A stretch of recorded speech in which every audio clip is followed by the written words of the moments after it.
Welcome again, everyone, to Disruption Drives. I have with me today Michael Barnard. Now, Michael is a man who wears many hats, and it's hard to describe him. But let me take a shot. He is chief strategist, as he calls himself, as Trace Impact and TFIE Energy. But Michael best describes himself as a climate futurist, board director, strategist, and author, of course. And since I've got to know him, Michael's one of the few voices, especially in disruptive technologies, who bases his entire assessments on science, engineering, and fundamental behavioral economics. He's always an independent voice that often ends up being contrarian, but rigorously empirical and always engaging. So I wanted to thank you, Michael, for getting on the show today, and hope we have some fun. Excellent. Thank you for having me, Harry. Thank you, Michael. So, one of your favorite topics, I know that you follow very closely is autonomous vehicles. And there are two divergent pathways that over the last 10 years have taken hold.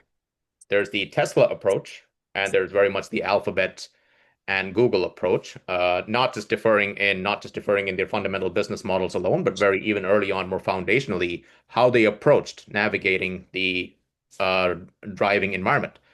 So walk us through what you saw historically. Why did you walk us through the science of it and what bets did you, what, prognosis did you make 10 years ago? And you famously said that Tesla had a better approach.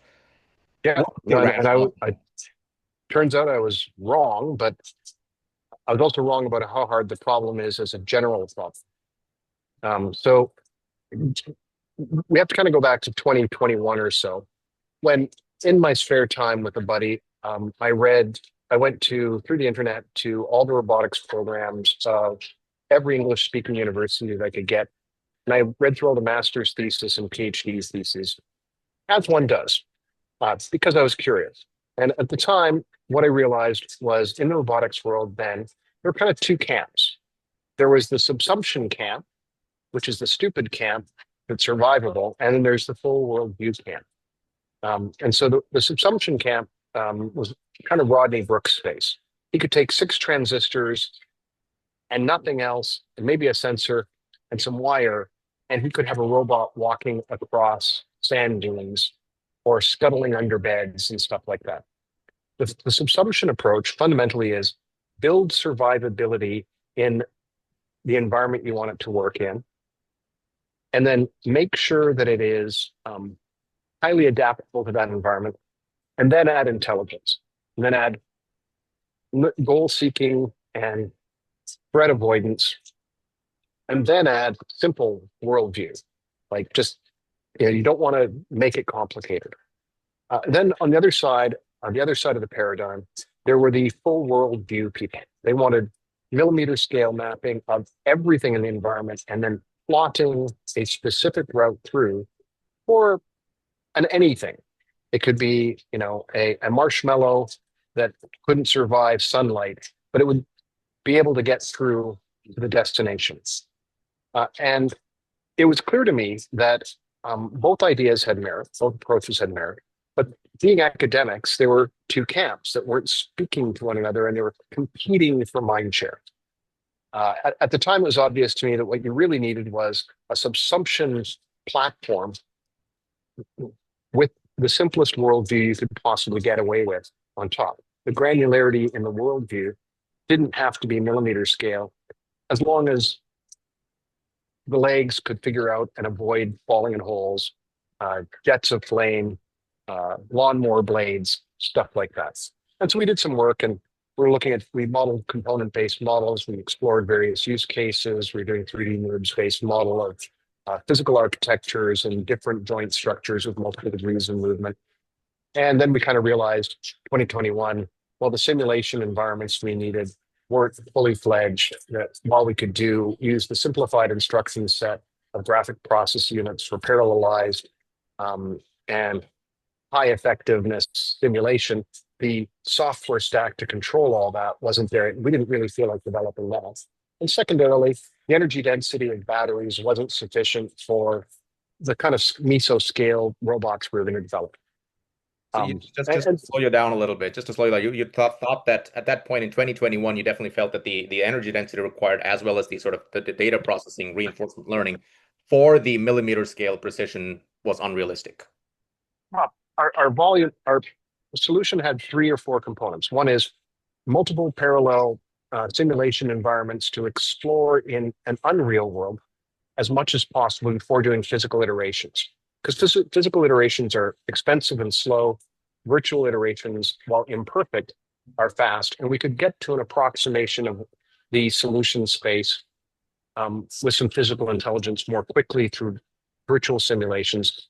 But the virtual simulation environment, the technology for that wasn't there. Second, we saw all robotics platforms as needing what we referred to as collaborative robotic components that were separate from one another. So, for example, a Roomba has the moving object, but it also has the charging port. Those are both essential components of the system. And so we were thinking about the components of swarm-based robotic systems, not just an individual robot. How would they, how would they achieve energy? How Right. would they free themselves? If we built a robotic lawnmower, how would it clean its blades of leaves? How would it deal with that stuff? How would it recharge? And so we're modeling out those types of things. We wanted to simulate those. And then there's some path management and stuff like that. But we set it aside because we didn't have the conditions for success at the time. But like a lot of things I've done that I've explored, it enabled me to consider the Google at the time versus Tesla approaches to autonomous road vehicles. And so if we consider Tesla in 2014, 2015, when it's released, I think it was October 2015 when it Yeah. released autopilot. At that point, Google was releasing its marshmallow with a nipple. The little rounded car with a little LiDAR nipple on top. And the comparisons from the worldviews were very obvious to me. The Tesla was a highly survivable platform. It had the largest side panel gaps so that the crush space on either side and on the front, it had the high survivability. It had high acceleration, high deceleration, high cornering due to its low center of gravity. It was a great survivable platform to start layering subsumption basics on. And autopilot was a subsumption basic. It was fundamentally saying, it wasn't saying, I know where I'm going. It was saying, I'll stay in my lane. Hmm. That's a pure subsumption behavior. And it's easy I to know how to survive. Yes, I will keep the car safe within this lane. keep the car safe. Oh, I'm approaching something at high speed. I'm going to brake. There's somebody coming up behind me. I'm going to accelerate. Somebody swerves in from the side. I'm going to swerve away from you. These are pure subsumption behaviors. And if you build those in, you build in physical and software survivability, and then you can layer a map view on top of it. Right. That's quite light. And at the time, they layered on basically Google Maps. And the proof of the pudding was in the fact that somebody did a cannonball run in October. I think they released it in September, and then somebody did a cannonball run in October. The car did 95% of the driving across the United States with really simple stuff. Right.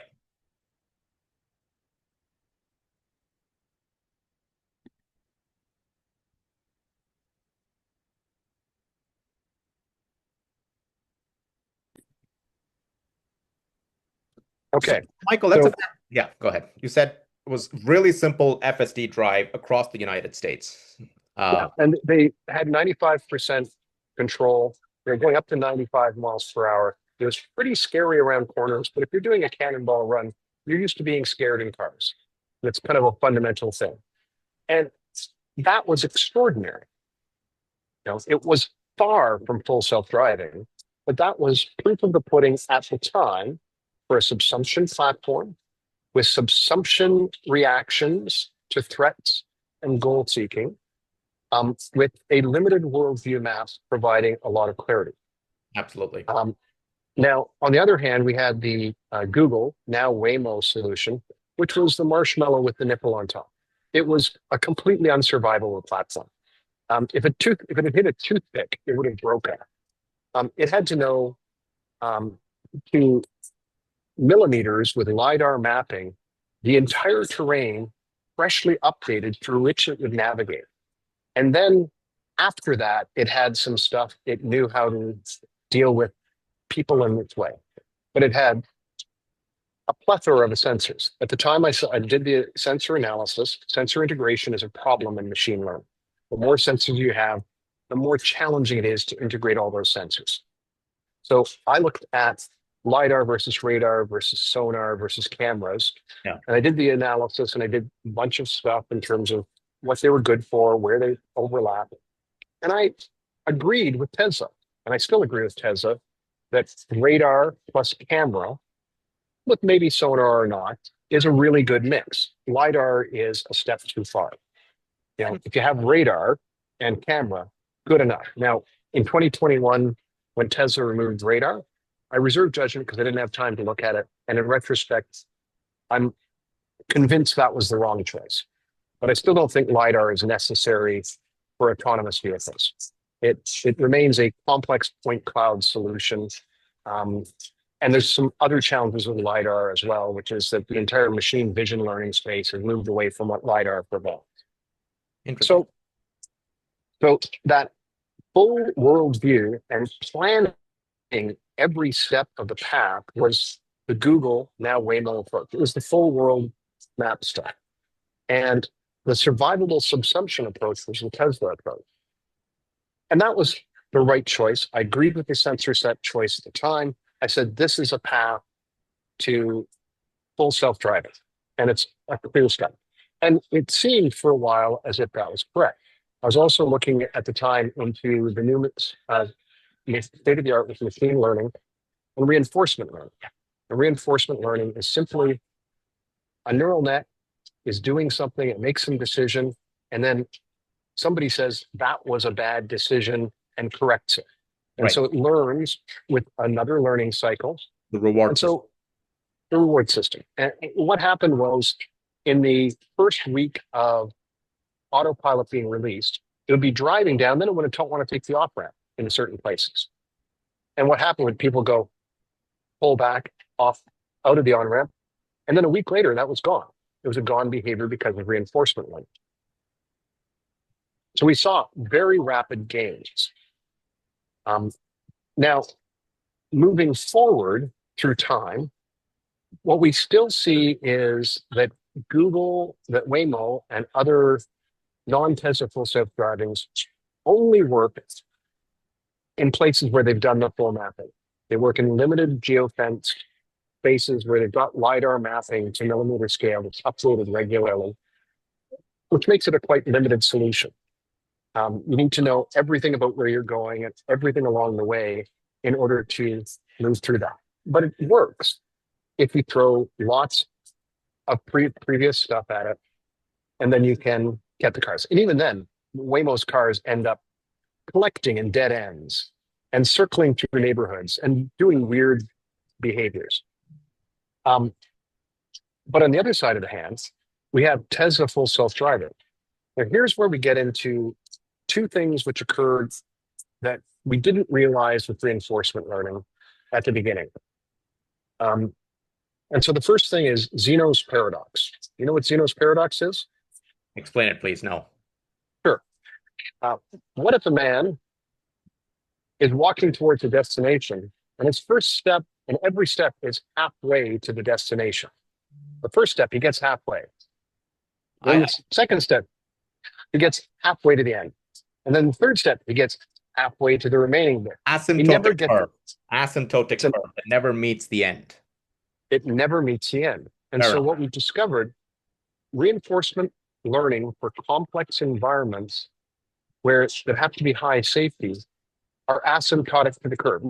There's two things that are problematic with that. The first is that early halfway to the ends provide extraordinary improvements in short periods of time. But every subsequent step takes longer and longer and more data to go less and less far. And so we're in a situation where full self-driving is never going to achieve the end. And every increment towards safety is more and more expensive. It's like Bitcoin. Every Bitcoin that gets mined costs more and more energy.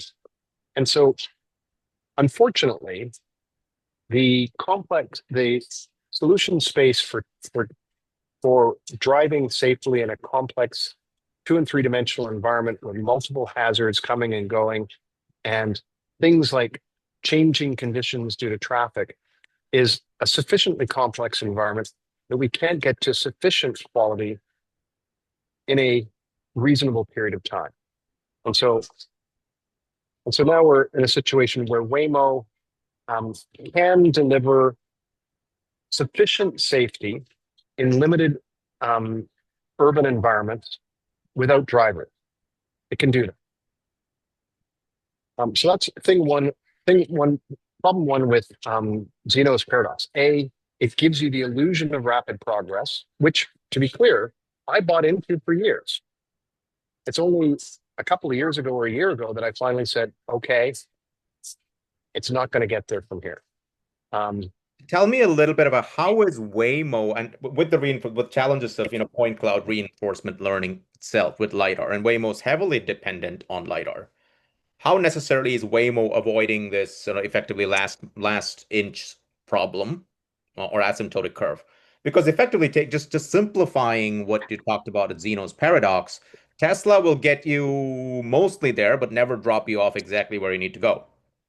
The FSD versus Waymo could, just given its point-to-point solution within a limited geography, of course. Yeah, the problem with Waymo is that all of machine learning has diverged away from LiDAR. And so all of these firms have to do all of their own research themselves. Machine learning has gone into large language models, which are very useful, and now Grok or Mecha Hitler is going to be in Tesla cars, which what a wonderful idea. I mean, Tesla cars that fart to amuse the kids. I'm on board with amusing kids. Mecha Hitler in cars, not so much. But Waymo's problem is that what we thought would work for LiDAR sensing and reinforcement learning in 2015 through 2020 depended on two things. A, reinforcement learning not being a Zeno's paradox problem, and B, the global community spending as much time on LiDAR as it did on image recognition. But the global community spent all their time on image recognition because it's an easy thing. We have enormous data sets, open source and private, of images that are annotated and tagged and have metadata, but we have extremely limited LiDAR data sets. And so what are researchers going to use if they want to do something interesting? They're going to go against stuff where they've got data. So Waymo is sitting there. It has to do all of its own work. It can't integrate new stuff from third parties nearly as easily. And the invention and elaboration of image recognition is missing in the LiDAR space. Well, but that And to be said, clear, the Alphabet ecosystem, if any, is one of the world. It is the world's best engineering ecosystem. So, I guess the question really is, if there's anyone to solve LiDAR reinforcement learning, I mean, by far now, Waymo has the world's most dense point clouds. Is that a Google's problem to solve? Because Google can also spin that out as a separate business altogether. they can, but then you still require the spinning LiDAR things, which are on the corners of every Waymo, they're at the corners, and they're things that are extrude, and they're incredibly fragile. And the car doesn't work without one of them. I see. And and so it has this sensor problem. Now, I also work in digital twins. I mean, I do the climate futurist things. I publish, but I don't have kids and I don't watch major league sports. So I have lots of room left in my brain and lots of time left in my day to do lots of stuff. So I've been engaging in digital twins for a few years. And last year I co-founded a firm that does photogrammetric digital twins in the UK water industry. Pro business tip, go to a place where there's a lot of money. And they have a big problem. and nobody else is doing what you're doing. It seems like a magical suggestion, but it's actually a really good business plan. So when the people approached me and said, Mike, we need your talents in this company, I went, okay, tick, tick. Oh, yeah. $1 billion budgets, major problems, human feces on beaches and UK Parliament problems, and nobody's doing digital twins. Okay, we can do that. And because we learned to avoid the LiDAR thing, we could do cheap sensors, cheap sensor rigs, and achieve sufficient quality and create experiences that are sufficient for existing infrastructure. Now, the thing is, in 2010 to 2020, a lot of companies bet on LiDAR and reinforcement learning with offshore teams, correcting stuff and identifying stuff as training. And they've still got those offshore teams. So their business model and their price points have never caught up. And Waymo is in the same problem. It's got this like fairly expensive sensor set. It's got this problem of, you know, fixing problems that it finds is only its own problem and nobody else's. And it still has big teams of people doing reinforcement learning because it's not getting the results it needs. So it's challenging. On another frame, though, I mean, one of the things that we know is secularly coming down is the cost of LiDAR itself. Does that make reduce the sort of fixed cost of entry for Waymo? Yep, it does. I haven't looked at this sufficiently. And last time so when I did my sensor set assessment, I said, right now, LiDAR is an 80,000 piece unit. That was a nipple on top of a Google card. But at the time, there were $2,500 for solid state sensors. But you need one pointing in all directions. And a solid state sensor can't look in all directions, can only look in one direction, like radar. The radar solid state sensors can only point in a limited arc. The nipple on top had the advantage of a 180-degree sensor set. Now, what Waymo did is it put the LiDARs on each corner to avoid LiDAR shadow, and it put mirrors, and then it integrated those in. But it's got 4 rotating mirrors on each corner, one in each corner of the car, with a solid state LiDAR pointing up. I haven't gone back and looked at the resolution because the range of solid state LiDAR for cheap LiDAR. It's quite good for cheap solid state radar. The advantage of the $80,000 LiDAR is it had great distance. There's a very powerful laser, an operating button. The solid state laser, I don't know what the range is. The problem with LiDAR, of course, versus radar is that radar can go through fog and rain. LiDAR refracts in those things. So you can lose significant resolution under those conditions with LiDAR. One of the reasons I thought radar plus visual cameras were sufficient for the conditions of road. If human beings can drive relatively safely with just our eyes, adding radar to just our eyes is a significant advantage. Radar can see things in fog and snow we can't. It's a lot cheaper. Radar is definitely, well-established technology at this point. Exactly. And, so LiDAR has the same problem with eyes. Like I had LASIK surgery in 99. And for a long time, when I was driving at dusk in the rain, I'd get sparkle and I get refraction and I'd lose visual acuity. I had to get special yellow glasses to cut through the visual noise. And I just avoided doing that because it was such a pain in the ass. But the same things which impact our visual acuity impact LiDAR. It's just the nature of the beast. Whereas radar cuts through a lot of that because it's using a different spectrum, which has different things it reflects from. And so they've got these sensors. I don't know the range, but right now, they're not driving them on highways for the most part. They're driving them at city speeds. So the range is probably adequate. I haven't looked at the range of solid state LiDAR in a couple of years. I saw they'd come down quite substantially, $250 to $500 per sensor the last time I looked, but I didn't do a specs check. I didn't go redo my sensor range analysis from 2015, I think it was, to assess that. But still, Waymo works. People rave about Waymo. People feel really good. Women feel really good about getting in a car without a driver who they know that nobody's going to hit on them. Yeah. And the driver's not going to be drunk. And, there's just, they feel safer. Um, you know, and they're willing to pay for that experience. And I get it. Let me But it's ask you. still very limited because it's very expensive to capture that um, high accuracy mapping that's up to date. Like if a construction zone enters into it between one day and the next opens up, it's difficult for Waymo's solution to answer to. And so they got a lot of workarounds for that. And so uh, it's kind of like it's an interesting place. Yeah.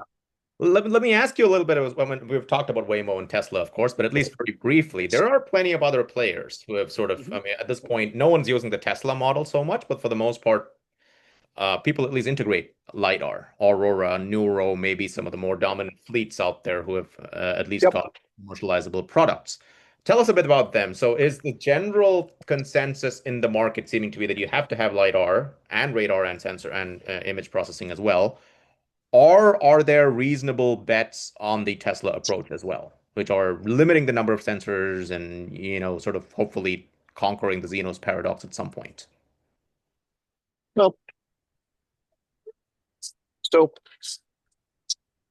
part of the reason my digital twins firm has significant advantage is because we don't have architectural trust from assumptions that were proved wrong.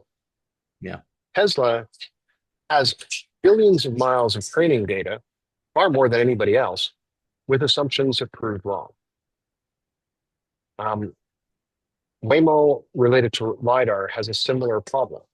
There's a certain point where you get to a point where you cannot translate your historical training data into stuff that's useful today. Hmm. It's just too hard to do the transposition of the data. Data cleansing and data mapping is one of the, it's like if you talk to data scientists, they spend most of their time doing it. Then they run the data models. Right. Um, and so will Waymo and Tesla get there into a generalized full self-driving? I suspect they're going to have to tear it down and restart from scratch. I suspect.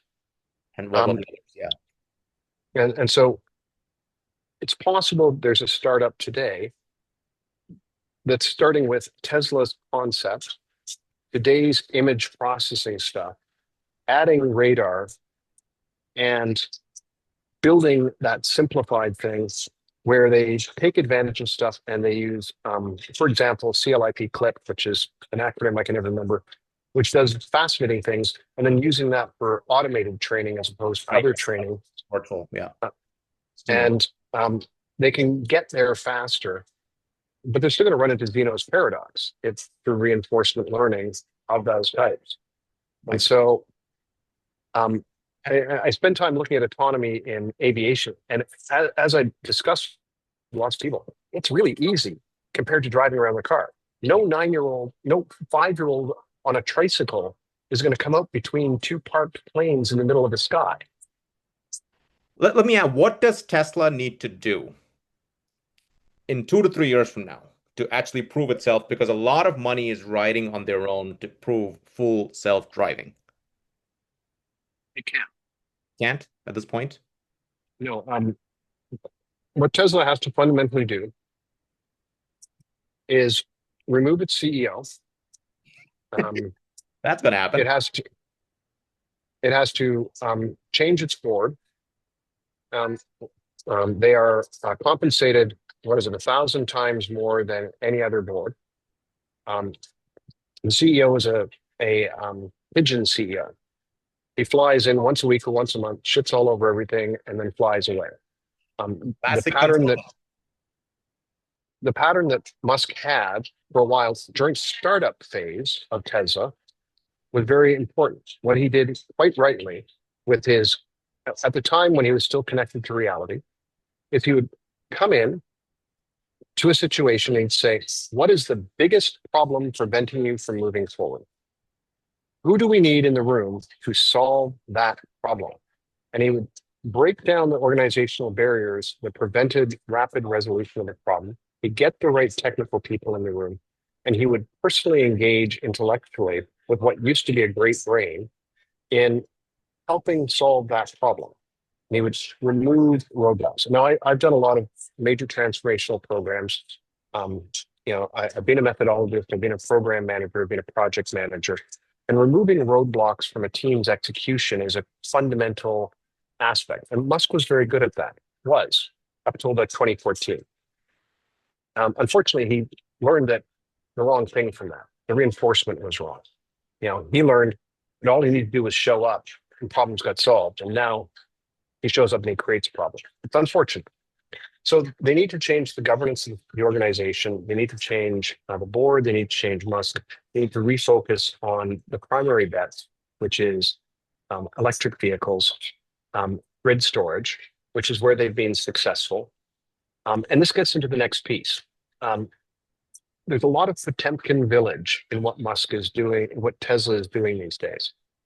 For people who aren't, don't know history, was it Catherine, Tsaress of Russia? Forest of With went around to inspect a village, and Grigory Potemkin built a sample village, which happens in North Korea today, to just which was sort of constructed artificially, to just keep the empress happy until she went away. Yeah, That's and it sort of, looked yes, good. how does that apply to Tesla? And so, if you remember the launch, I think a year ago, of Optimus Prime or whatever the heck these Yeah, stupid name he's applied to his robots, the robots were teleoperated.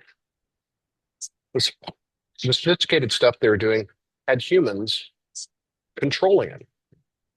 Humans were interacting with people. Humans were mixing drinks with teleoperations. That's Potemkin Village. yeah. It wasn't the robots doing stuff. Now with full self-driving, he has drivers observing in the front street, and he has people behind the scenes observing and controlling. And so there's a whole bunch of Potemkin Village going on there as well. And it's a facade of confidence over a weak technical product. Interesting. And Let me, so, yes, and this is back to Musk. What used to be kind of charming, you know, um, bold assertions that eventually came true, right? Eventually, he would get there in schedule. He would be behind his schedule, but he'd get to what he promised. Now he's making bold claims which he's never going to get to. He learned once again the wrong lesson from previous successes. He didn't learn to make things that were technically achievable eventually, and then to be optimistic and apply a lot of energy to achieve those successes. Instead, now he's just making marketing claims and inflating the price of Tesla beyond any sense of reality. So Tesla won't get there. I suspect they're likely to kill somebody in Austin. They've lost track of the survivability. The Cybercab is not the original Tesla Model S, a highly survivable platform. It just doesn't have the same characteristics. got it. And Zeno's paradox fully applies. And clearly, based upon the first couple of weeks of results, they're nowhere near Waymo's confidence, even after all this time. Based on everything you've told me so far, just going back to both the Waymo and Tesla models, including the Zeno's paradox, the inability for Waymo to solve basically data cleaning issues and reinforcement learning, and Tesla, of course, relying heavily on sort of avoiding survivability as the end goal at this point. It feels like the market would be good for, and we're seeing a lot of deployments of industrial automation, fixed routes, even bus transport, for example. Mhm. Yet that is not something that's happening a lot. Industrial automation, yes, I think Oxa is doing a lot of early deployments in that space, but we are not seeing adequate passenger shared transport that are fixed route in cities, because that would be an excellent early, the technicalities, technical complexities of those would be easier. Why do you I think that? disagree. Okay, Um, go ahead. there's lots of that where there's rails. There's lots of um, light rail systems and heavy rail systems where there are no In buses, drivers. but in buses. In buses, not so much because once again, they're dealing with that complex environment. Trams and trolleys, more so, places where there's fixed routes. Um, Short distance, um, low speed shuttles, there's a fair number of those. Port environments, we're seeing autonomous vehicles coming in. Where the unions left them, because unions are just saying, "Oh, you want to get rid of our drivers? Right. Hello." Fair But what I'll say is what we're seeing is a cusp point in the autonomous vehicle market where we're seeing bifurcation into actual use cases which have economic value. So port container movement, known highly mapped space, containers, you know, have to put A over B, that works. Autonomous robots inside major distribution centers like Amazon, go pick this, come back. That works. Um, we'll see the Waymo type solutions in dense urban areas for cyber cabs. It's like places where, you know, poking along at 30 to 50 kilometers per hour, maybe 10 or 12, and having a backup of humans. So you have a human control center overseeing all these things to help get them out of problems that they can't get out of. Yeah, Right. So you're going to see you need the human in the loop for 20 for 5 cabs, 10 cabs, 20 cabs, 100 cabs, but you're still going to need the human in the loop for that last bit. Um, Tesla's autonomy is great for highways. I've driven Tesla's autopilot and um, what is it? The other non-FSD one on highways, and it slows up, it speeds, it speeds up, it slows down, it stops at lights, it keeps its lane. Perfect. That is a good use case for what Tesla has done. And so we're not going to see um, a cyber cab that picks somebody up in the rural area and delivers them downtown across highways, across I-5 and into the downtown core, yeah, because that's not a use case that's going to make sense. We're not going to see individuals, humans, buying a car. We're going to see an expensive car, 100 to 150,000, that is operating constantly in an urban core, got it. Shuttles, like right? circuit, for example. Well, but Waymo's cabs. Right. Waymo's cabs are only ever going to work in urban cores, places where you can keep the high resolution maps updated constantly. So, and then what you're going to see, still agree with this.